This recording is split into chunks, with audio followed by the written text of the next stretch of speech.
Μη σε γνωρίζεσαι, θα τους μιλήσω εγώ. Ελάτε όλοι εδώ.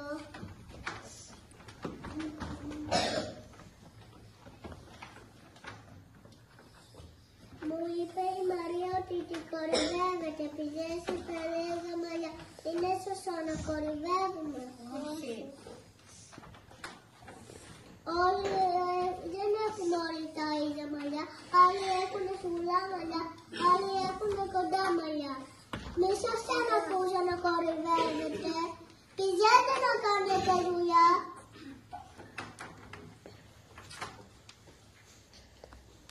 Κοίτα πώς είσαι, κοίτα πώς είσαι. Μη με κορυδεύεις, μη σε ξανακούσω.